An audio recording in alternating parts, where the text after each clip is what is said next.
पङ्कजपञ्जरान्ते अद्यैव मे विशतु मानसराजहंस प्राणप्रयाणसमये अपवादभित्तये कण्ठावरोदनविदु स्मरणं कुतस्तु कण्ठावरोदनविदु स्मरणं कुतस्तु श्री गोपालकृष्ण भगवान हे गोविंद हे गोपाल हे दया विधान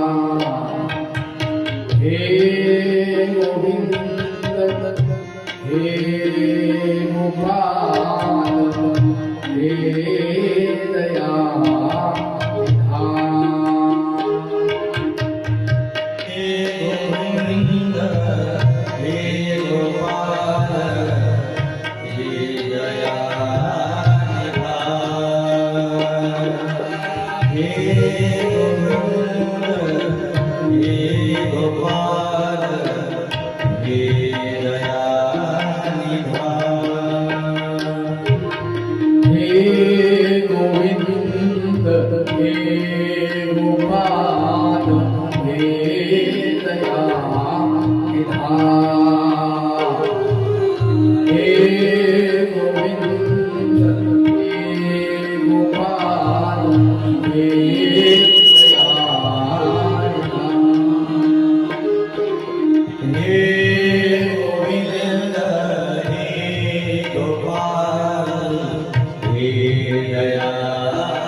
चक्रधरा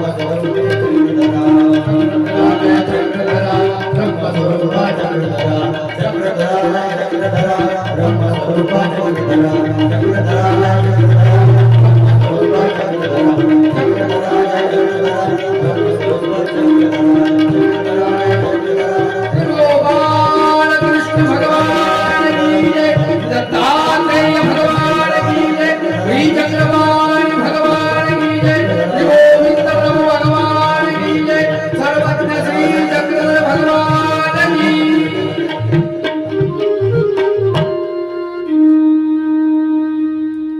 कृष्णाय वासुदेवाय हरये परमात्मने प्रणतक्लेशनाशाय गोविंदाय नमो नमः।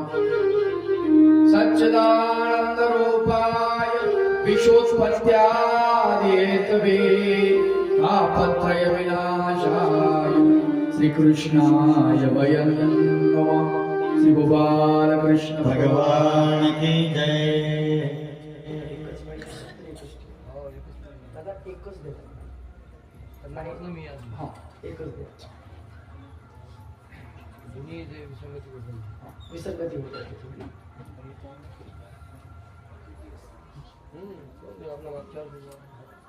एकच असू दे.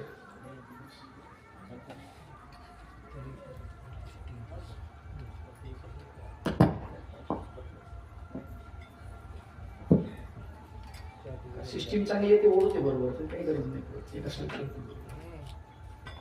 त्या मृदंगाला लागतात दोन ते दोन्हीकडे असतात ना. हा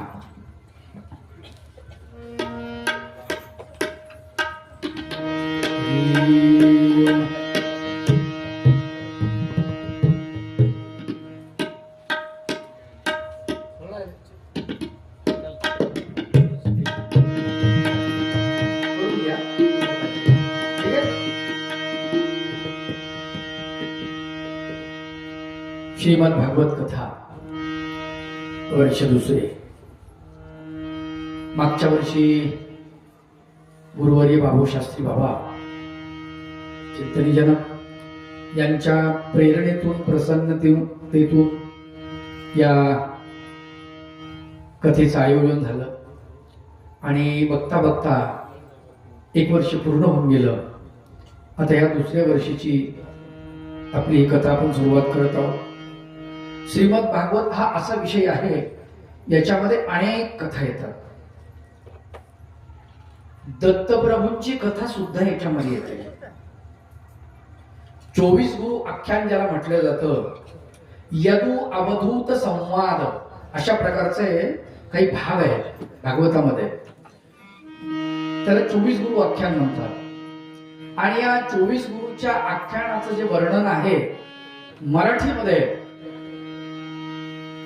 संत भास्कर भट्ट बोरीकर यांनी उद्धव गीता नावाचा ग्रंथ लिहिला आणि त्याच्यामध्ये ते वर्णन आलेलं आहे. दत्तात्रय प्रभूंनी 24 गुरु केले ते कशा कशा प्रकारचे आहेत म्हणजे दत्त कथा ज्याला म्हणतो आपण ती सुद्धा श्रीमद भागवताचाच भाग आहे. श्रीमद भागवतामध्ये परब्रह्म परमेश्वर भगवान गोपाल कृष्ण वर्णन करतात असं त्यात वर्णन आहे. आणि यदू राजा दत्तात्रय प्रभूंना प्रश्न विचारतात आणि त्या प्रश्नाची जी उत्तरं आहेत यदू अवधूत संवाद त्याला उद्धव गीता असं म्हटलेलं आहे. आणि मग तो पण भाग या भागवतामधलाच आहे. भागवत हा असा ग्रंथ आहे ज्या ग्रंथाचं वर्णन करताना खर तर आपण ते करू शकत नाही. कारण या ग्रंथाचं महत्व जे आहे आपल्या लक्षात येईल. प्रेतात्म्याला मुक्त करण्याची ताकद या ग्रंथाच्या श्रवणामध्ये आहे. भूत योनीला गेलेला माणूस सुद्धा या ग्रंथाचं श्रवण केल्यानंतर भागवताचं श्रवण केल्यानंतर कृष्ण कथेचं श्रवण केल्यानंतर तो मुक्त होतो असं भागवत म्हणतो. दुसरी गोष्ट महत्वाची भागवत याचं महत्व आपल्याला समजून घ्यायचं असेल तर राजा परीक्षिताची कथा ही अत्यंत अनिवार्य आहे. ती आपल्याला समजून घ्यावी लागते.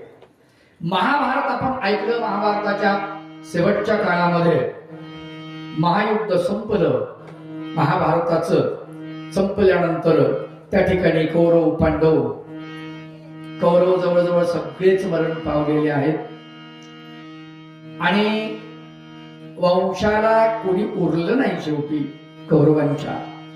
पांडवांचे सगळा वंश खतम झालेला आहे. फक्त एकमेव अभिमन्यूचा पुत्र ज्याचं नाव परीक्षिती, हा गर्भामध्ये भगवंतानं त्याचं रक्षण केलेलं आहे. कारण तो भगवंताचा वरद पुत्र आहे असं म्हणावं लागेल. आणि म्हणून 5 पांडव वाचले याच्यात काही विशेष नाही. कारण ते कुणी अग्नीचा आहे, कुणी वरुणाचा आहे, कुणी यमाचा आहे आणि म्हणून भगवत कृपेने ते वाचलेले आहेत. महाभारताच्या युद्धामध्ये सगळी राख रांगोळी झालेली आहे, सगळी राख रांगोळी. लक्षात ठेवा, भांडणं कुणाचीच चांगली नसतात, कुणाचीच नाही. भावा भावाची चांगली नाही आहेत, चुलत्या चुलत्याची चांगली नाही आहेत, मामा भाज्याचे चांगले नाही आहेत, नाही का. चुलत्या पुतण्याचे भांडणं चांगले नाही आहेत, सासू सुनेचे भांडणं चांगले नाही आहेत. भांडणं कुणाचेच चांगले नाही आहेत खरा जर विचार केला तर. आणि हे आपल्याला भागवत शिकवतो.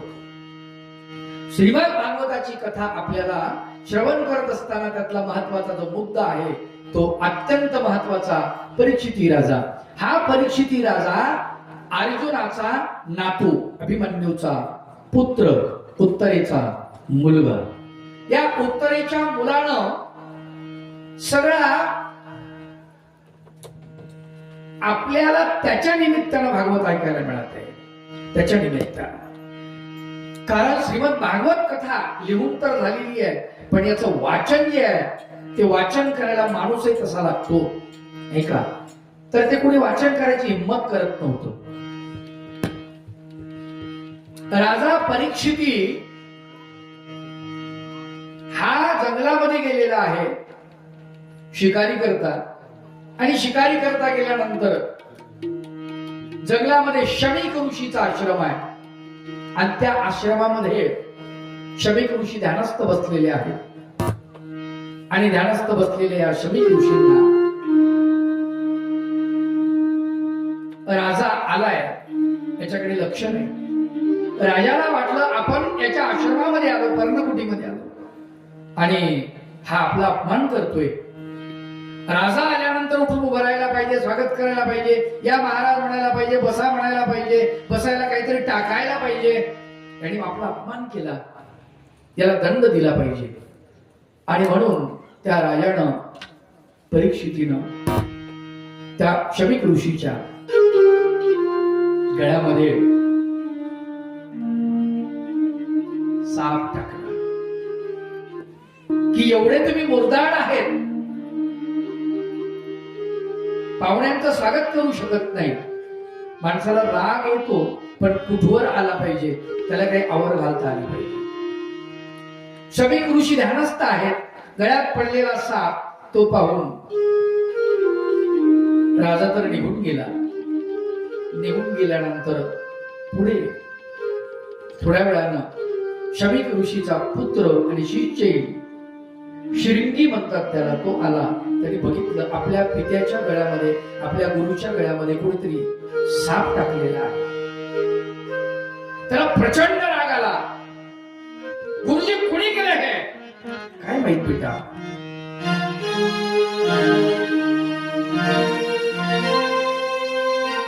ज्यांनी हे कृत्य केलं असेल 7 दिवसाच्या आतमध्ये त्याला सर्पदंश होईल, तक्षक त्याला दंश करेल आणि त्याचा मृत्यू होईल.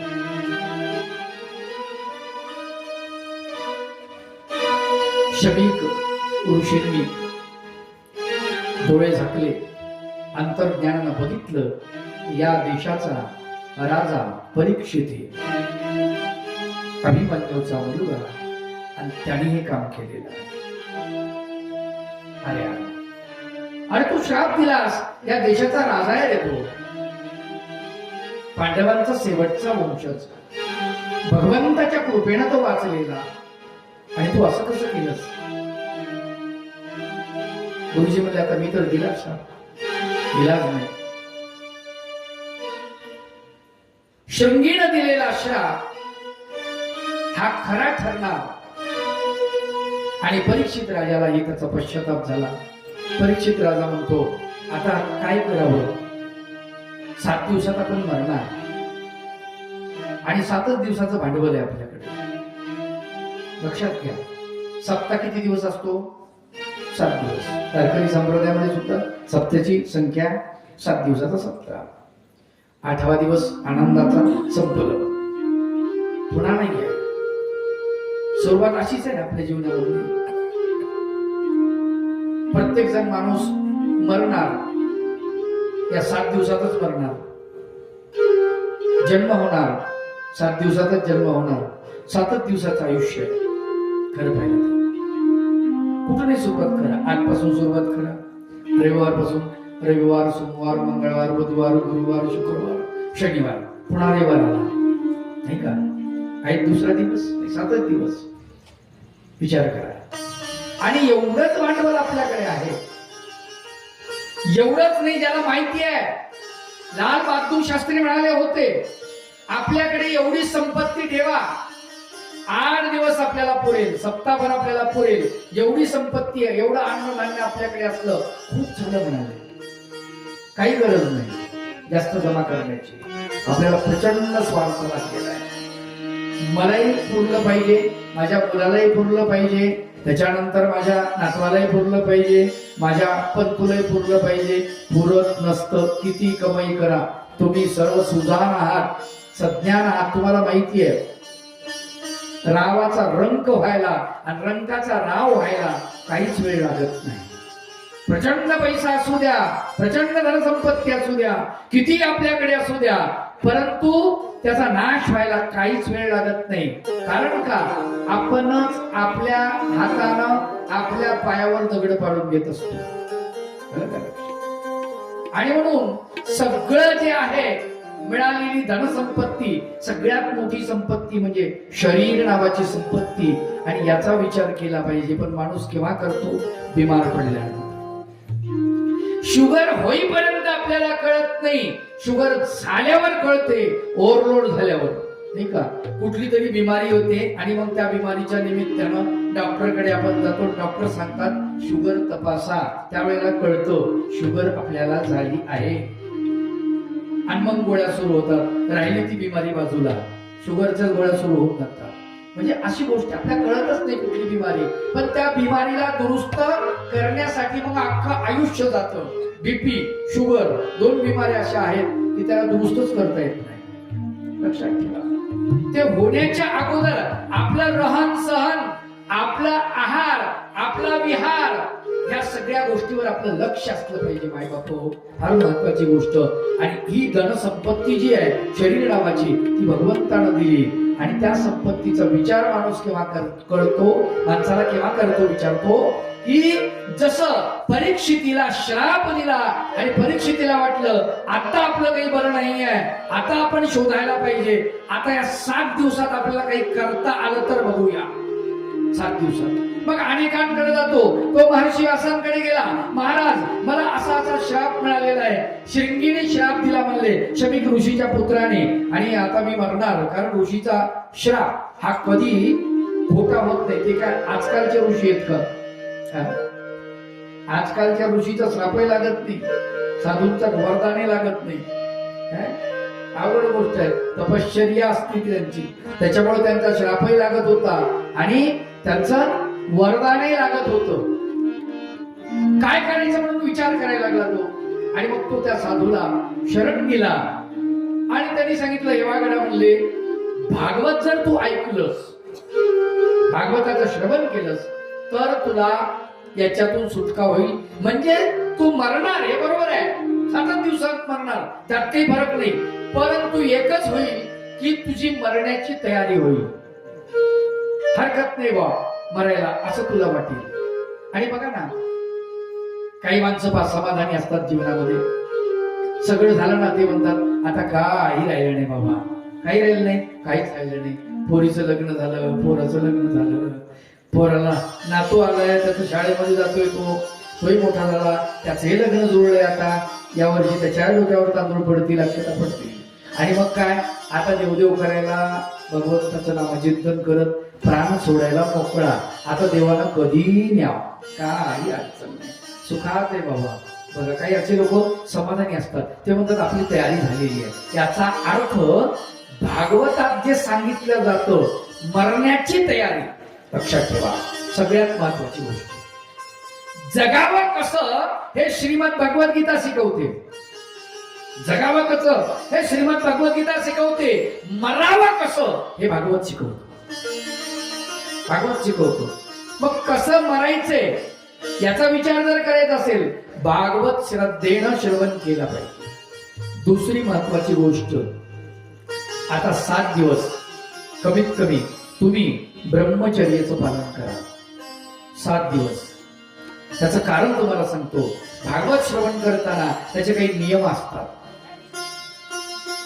भागवतकार हा खर तर ब्रह्मचारी असला पाहिजे. ब्रह्मचारी नसेल तर तो कमीत कमी भागवताच्या काळामध्ये प्रापंचिक कार्य करणारा नसला पाहिजे. खर तर हे सगळीकडे आहे. सप्त्यामध्ये सुद्धा वारकरी संप्रदायात जे सप्ते होतात 7 दिवस, तिथे असणारे वारकरी, टाळकरी, माळकरी ज्यांनी आयोजन केलं ते गायनाचार्य, मृदंगाचार्य सगळेच ब्रह्मचर्याचं पालन करतात. लक्षात घ्या. भगवंताचं नामचिंतन केलं पाहिजे, ब्रह्मचर्याचं पालन केलं पाहिजे, कोणासोबतही भांडलं नाही पाहिजे, असत्य बोललं नाही पाहिजे. हे नियम आहेत. आणि त्या नियमाचं जरूर पालन करावं 7 दिवसापर्यंत. आणि मग श्रद्धेनं भागवत ऐकावं. आणि मग त्याचा जो परिणाम आपल्यावरती होतो तो अत्यंत महत्वाचा असतो. लक्षात ठेवा, अत्यंत महत्वाचा. महर्षी व्यासांनी सांगितलं की म्हटलं तुम्ही भागवत श्रवण करा, तुमचं जे धैर्य आहे ते वाढेल, मरणाची भीती तुम्हाला वाटणार नाही. मरणाची भीती कोणाला असते? भ्याड माणसाला. घाबरतो जो, नाही का? ज्यांनी पापकर्म केले जीवनामध्ये त्याला मरणाची भीती. ज्यांनी पापकर्म केले नाही त्याला मरणाची भीती असते का?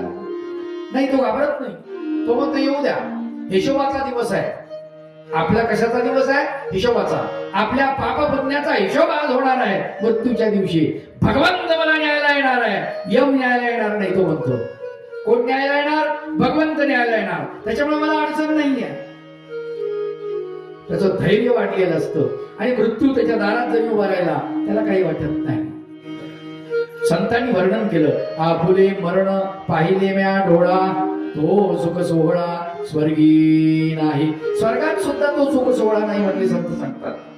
आपलं मरण मी माझ्या डोळ्याने बघितलेलं आहे. मरणाकडे मी पाहतो. कुठल्या दृष्टिकोनातून पाहतो? तर माझा हिशोब करण्याचा दिवस आहे. माझ्या पापा पुण्याचा हिशोब आज लागणार आहे. इतकी त्याची तयारी होत जाते. म्हणजे हरकत नाही. हा एक भागवताचा, म्हणजे त्यांनी 7 दिवस भागवत ऐकलं असं सांगतात. आणि 7व्या दिवशी त्याची मरायची तयारी झाली. कुणाची? परीक्षितीची. भागवत सांगायला कोण आलं? शुकदेव, महर्षी व्यासांचे सुपुत्र. बघा, भागवताचं महत्व लक्षात ठेवा. हा माणूस कधीही एका ठिकाणी थांबत नसे. संन्यासी होता, एका ठिकाणी थांबायचं नाहीये. एकच दिवस मुक्काम एका ठिकाणी करायचा.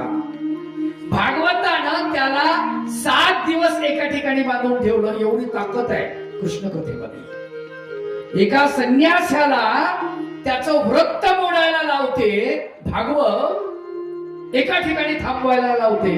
इतकं महत्व त्या कथेचं आहे. 7 दिवस महर्षी व्यासाचे पुत्र शुकदेव एका ठिकाणी थांबतात